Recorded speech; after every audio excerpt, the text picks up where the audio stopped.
යාළුවනේ කොහොමද ඉතින් ඔයාලට? අන්න අද ඉතින් ගොඩක් විශේෂ දවසක්. අද අපේ අම්මගේ උපන්දිනේ. ඉතින් අපි අම්මට සර්ප්‍රයිස් එකක් දෙන්න තමයි හදන්නේ. අද ඉතින් අම්මා දැන් මේ අද අපි කවුරුත් විශ් කරේ නෑ අම්මගේ උපන්දිනේ අමතක වුණා වගේ තමයි අපි දැන් ඉන්නේ. ඉතින් මේ අම්මා හිතාගෙන ඉන්නේ ඇත්තටම අපිට උපන්දිනේ අමතක වෙලා කියලා. එයා ටිකක් දුකෙන් වගේ තමයි ඉන්නේ දැන් උදේ පොඩ්ඩක් මූණ එහෙම පොඩ්ඩක් මේ ටිකක් හරි නෑ මූණ. දැන් අද උදේ බබත් ගියා ඊට පස්සේ බබා දන්නේ බබාට කිව්වෙත් නෑ අපි මතක් කරේ නෑ මොකද එහෙම වුණොත් එහෙම වැඩේ ඔක්කොම අවුල් යනවනේ. ඒක නිසා ඉතින් දැන් නම් ඉතින් මම මේ උදේ කැම ටික හදාගන්න හදන්නේ. අද ඉතින් මොකොත් විශේෂයක් නොකර සාමාන්‍ය විදිහට තමයි මේ රූටින් එක යන්න හදන්නේ. හවසට තමයි විශේෂය තියෙන්නේ. ඉතින් මම අද උදේට හදාගන්න යන්නේ ලුණු කොළ ටිකක් තෙල් දාලා මෙන්න මේක. ඊයේ අපේ හස්බන්ඩ් කොළේලවලු ගෙනත් තිබුණා. කොළේලවලු කියන්නේ මේ මැල්ලුම් වර්ග. පලාගෙනත් තිබුණා මේ අසමෝදකම් කොළ මිටියක්. ඉතින් මං දෙතුන් පාරක්ම මෙන්න මේ මුල් ටික හිටව ගත්තා. කලින් ගෙනාපු වගේ තේත් ඉතින් ඒවා හරි ගියේ නෑ බලමු මේ ටිකත් හිටවලා හරි ගියොත් නම් හොඳයි. මොකද මං හරි ආසයි මේ අසමෝදකම් කොළවලට. අපේ හස්බන්ඩ්ුත් එහෙමයි බබා නම් ලොකුවට කැමති නෑ අසමෝදකම් කොළ සම්බෝල ගන්න. ඉතින් මං අද මෙන්න මේක සම්බෝල හදලා මෙන්න මේ ලුණු කොළ ටික හදාගන්න තමයි යන්නේ.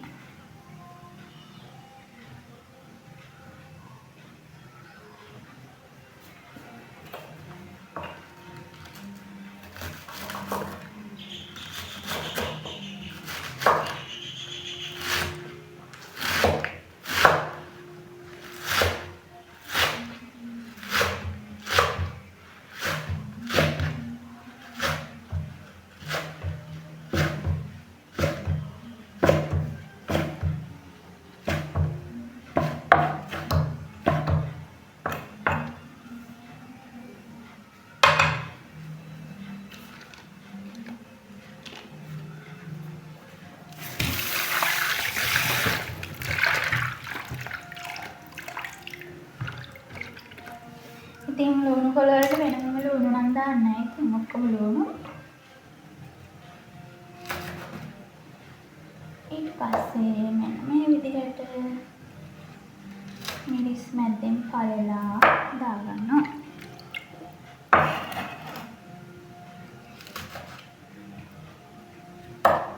අපේ ගෙදර සැර කනවා වැඩි. හැබැයි ඉතින් ඊට මාළුවක් හදන්න නැති දවසට මම සැරට ඔයන ඒවා ටිකක් සැර අඩු කරලා තමයි හදන්නේ නැත්තම් බබාට කන්න බෑනේ. අපේ අක්කි බබාට ඒක නිසා.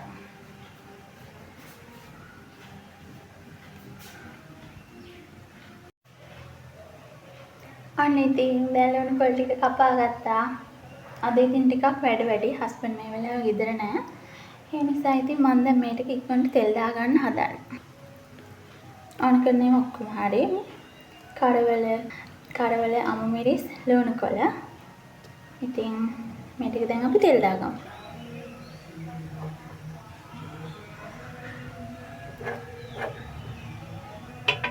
මගේ එළිය ගොස්සියේ ඉතින් වැඩ තාම ඔක්කොම ඉවර කරලා නෑනේ. දැනට ඉතින් මම මෙතන තමයි කැම ටික හදාගන්නේ. ඇතුලේ කිචන් එකේ තියාගන්න බෑ. මොකද අපේ පොඩි බබා දැන් හරි දඟයා වෙලා හැම එකම අදිනවා.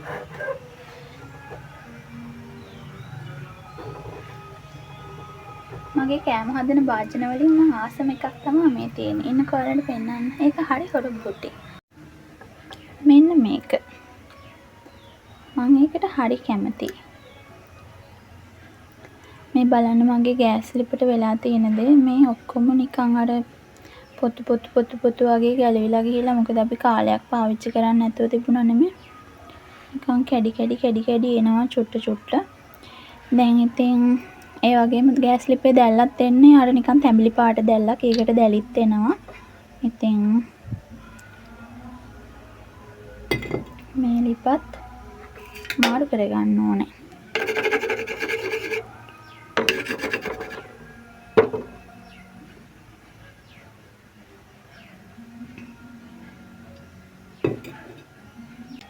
අම්මලාගේ ගෙදර වගේම තමයි මේ මගේ එළියේ කුස්සිය. එතනටත් හොඳට වටපිට පේනවා. මම මෙතනටත් හරිම කැමතියි.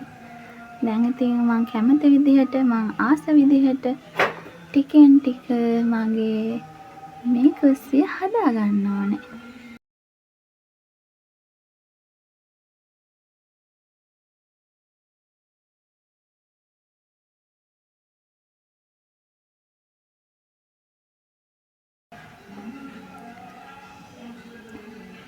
මේ අපේ ගෙදර තියෙන තැන අර එහා පැත්තෙන් පේන්නේ එහා පැත්තේ ගෙදර. මේ හරිය අපේ අම්මලාගේ වත්ත පිටිපස්සට එන්න වත්ත චූටි වෙලා වගේ තියෙන්නේ. ඉතින් මේ තියෙන ගෙවල් දෙක තුනම ගොඩාක් ළඟ තියෙන. අර පේනවද තව මේ ඇතිනුත් ගයක් තියෙනවා. මේ ගෙවල් දෙක තුනම ගොඩාක් ළඟින් තමයි තියෙන්නේ. මේ තියෙන්නේ මගේ එළිය කුස්සියේ කොට බිත්තිය. එතනින් එහා පැත්තේ පේනවද චූටි ඉඩක් තියෙන්නේ වැට. එහා පැත්තේ චූටි පාර, ඒ කියන්නේ අපේ ගෙදරට එන ගුරු පාර. මේ එහා පැත්තෙන් පේන්නේ අපේ බටු වගාව. ඉතින් ඔතන පොඩි කෑල්ලක් තියෙනවා. හරි 4 කොටුවක් කෑල්ලක්.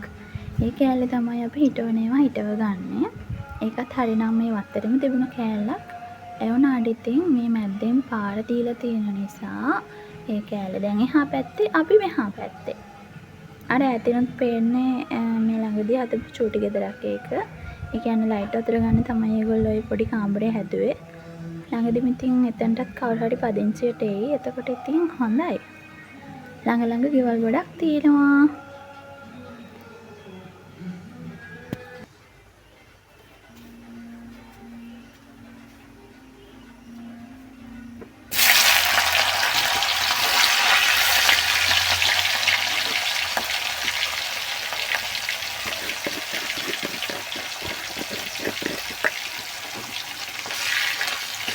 ඉතින් මම ඉස්සර වෙලාම කරවල ටික දාගත්තා. ටික බැදෙනකොට මම ඒකටම කෑලි මිරිස් ටිකක් දාගන්නවා. ඊට පස්සේ කහකුඩු චුට්ටකුත් දාලා ලුණු කොළ ටික දාගන්න තමයි තියෙන්නේ.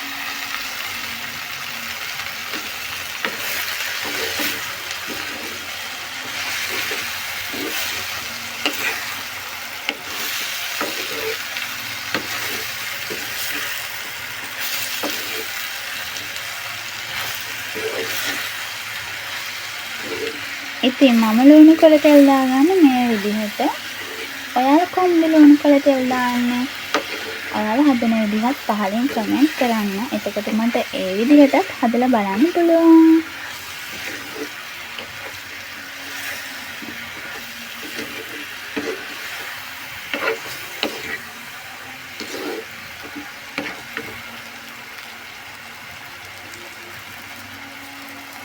කරවල ටිකත් හොඳට තෙලේ බැදුනට පස්සේ තමයි මම අනිත් ඒවා දාගත්තේ. ලුණු, කෑලි මිරිස්, කහකොඩු. ඊට පස්සේ ඒවා නම් ඉතින් වැඩි දෙන්න ඕනේ නැහැනේ. ලුණු කොළ කියන්නේ වැඩිපුර ඉදව ගන්න දෙයක් නෙමෙයි. ඒ කියන්නේ වැඩිපුර කුක් කරගන්න නැහැ. ඒක නිසා මේක මම තව චුට්ටකින් මෙහෙම පොඩ්ඩක් මික්ස් කර ඉඳලා දාගන්නවා.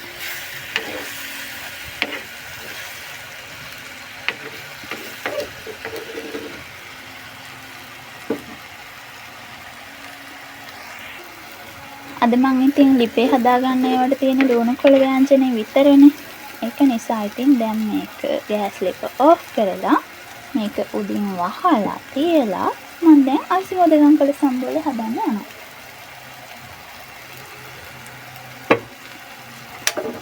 ගෑස් ලිප වැහැව්වා. අන්න ඉතින් මොඩිය වැහැව්වා. දැන් අපි යමු මුට්ටු කොළ නැහැ අයිස් මොදගම් කොළ සම්බෝලේ.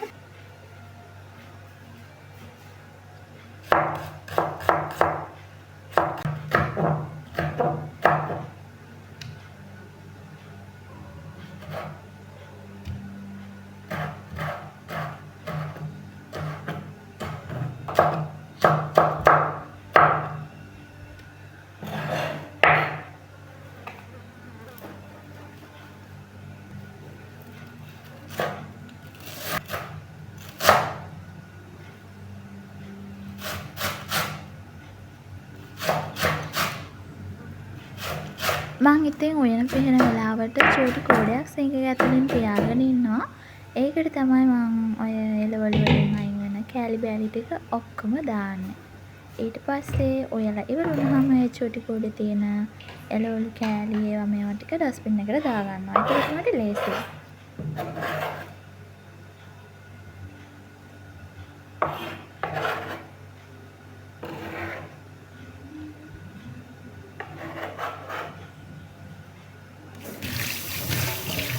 වෙනදනම් ඉතින් මම කොළ සම්බෝල හදාගන්න කලින් බෝල් ටික ගා ගන්න හදා ඉතින් මට අද නම් බෝල් ටික ගා ගන්න බැරි වුණා. දැන් ඉතින් කොළ ටික කපලා ඉවර වෙලා තමයි මම අද පොල් ගා ගන්න හදන්නේ.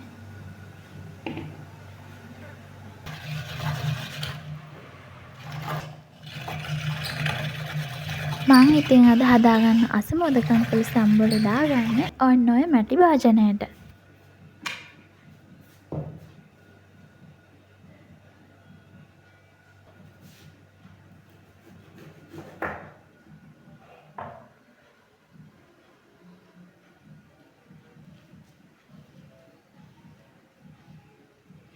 කෑම උයලා ඉවර වෙනකොටම අපේ මල්ලි බබා එලාම් එක තිබ්බා වගේ එයා නිදාගෙන හිටියේ. හැමදාම මට ඉතින් ඔය වැඩේ වෙනවා. කූ බලන්න. මංගි මේක ඉන්න. අන්න.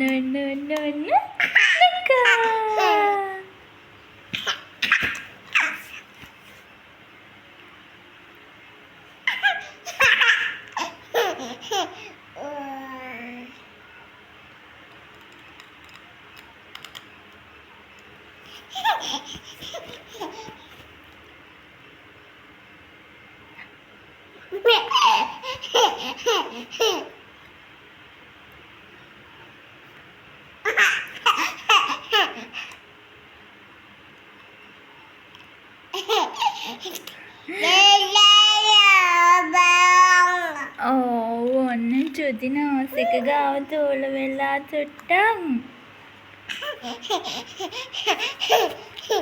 අනේ අම්මිට දුකයි ඒක දකින්නකට.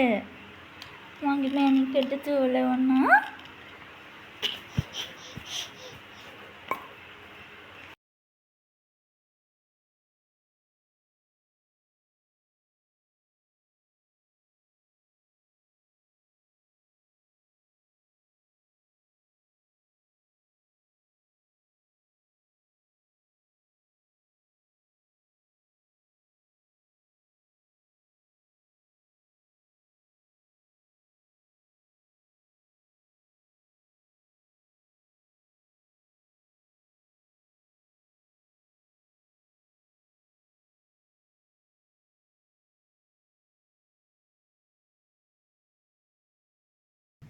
ඊට පස්සේ ඉතින් අපි ඕන කරන එළවලු බත් එකත් මේ විදිහට හදාගෙන ඉවරයි. ඔන්න ඉතින් ඊට පස්සේ දැන් තියෙන්නේ පපඩම් ටිකයි බැදගත්ත මිරිස් ඒවා මේවා ටික හොඳට මික්ස් කරන්න. දැන් ඉතින් කෑම ටික සේරම ලෑස්ති භාජන වලට ඇරියා. මොකද දැන් මේවා අපි ආපහු අම්මලා ගෙදරට අරගෙන යන්නත් ඕනේනේ. ඒ නිසා අපි මේ විදිහට ලොකු බකට් වලට වෙන් කරගත්තා. ඔක්කොම ටික කපලා කරලා හදාගත්තා. මොකද දැන් කලින් අරගෙන යන්න බෑනේ. එතකොට සර්ප්‍රයිස් එකක් නේ මේක. ඉතින් ඔන්න ඔක්කොම ටික ලෑස්ති. ඉතින් උපන්දිනේ කිව්වට අද දෙන්නගේ බර්ත්ඩේ එක. මොකද මේ පුංචිලාගේ දුවගේත් අද තමයි බර්ත්ඩේ එක. දෙන්නටම අද හොඳ සර්ප්‍රයිස් පාටියක් තමයි අපි දෙන්න ප්ලෑන් කරලා හිටියේ. ඔන්න ඉතින් එයාගේ කේක් එක ඉස්සෙල්ලම ගෙනාවා. දැන් ඉතින් අම්මා චුට්ටක්වත් හිතන්නේ නැහැ එයාටත් කේක් එකක් එයි කියලා. ඔන්න ඉතින් දැන් ඔය ඉන්නේ අම්මගේ කේක් එක. දැන් තමයි හොඳම සර්ප්‍රයිස් එක තියෙන්නේ.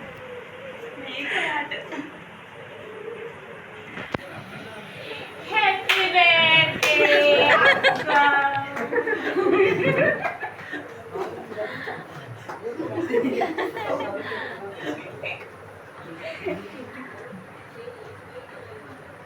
අම්මේ කට්ටි වෙවිලා. ඉතින් අම්මගේ මූණේ ඇඳුන ඒ සතුට හිනාව නම් ඇත්තමයි මාරම සතුටක් අපිටත් දැනුනේ වෙලාවේදී. මොකද කඳුළුත් ආවා. අම්මා හිතුවේම නැහැ අපි ඒ වගේ සර්ප්‍රයිස් පාටි එකක් දෙයි කියලා. මොකද හැමපාරම අපි අම්මගේ බර්ත්ඩේ එකට ඇඳුමක් නැත්නම් වෙන මොන හරි ෂෝටි ගිෆ්ට් එකක් වගේ තමයි අම්මට දෙන්නේ. ඉතින් අපි හිතුවා මේ පාර මෙහෙම කරන්න ඕනේ කියලා. අපේ පුංචිගේ තමයි අදහස. ඉතින් ඇත්තටම ගොඩාක් සතුටුයි. අම්මා පව් ඉතින් හැම දරුවෙක්ටම තමන්ගේ දෙමව්පියන්ට පුංචිම හරි තමන්ට පුළුවන් විදියට මහා ලොකුවට නෙමෙයි පුළුවන් විදියට පුංචිම හරි සතුටක් දෙන්න පුළුවන් නම් ඒක තමයි ඇත්තටම වටින්නේ. ඒ වගේම අම්මා හිතුවේ නෑ අපේ පවුලේ ඔක්කොම ටික වගේ එකතු වුණා. ඒ කියන්නේ පුංචිලාගේ පවුලේ හැමෝමයි අපේ ගෙදර හැමෝමයි සීයා ආච්චි අම්මා හැමෝම කට්ටිය ආවා. ඉතින් හැමදාම මේ විදිහට කට්ටිය එකතු වෙන්නෙත් නෑනේ පවුලේ අය. ඉතින් අම්මට ඒකත් තවත් ලොකු සතුටක්. හැමෝම ඉතින් සතුටින් කතා බහ කරලා හරිම සතුටින් විනෝද වෙලා කෑම කාලා ඉතින් ඒ විදිහට තමයි අපි අම්මගේ බර්ත්ඩේ පාර්ටි එක සර්ප්‍රයිස් බර්ත්ඩේ පාර්ටි එක කළේ. මේ ජීවිතේ අපි කවුරුත් හැමදාම ඉන්න නෙමෙයි ඇවිත් ඉන්නේ. ඉතින් ඉන්න ටිකේ අපි සතුටින් ඉමු.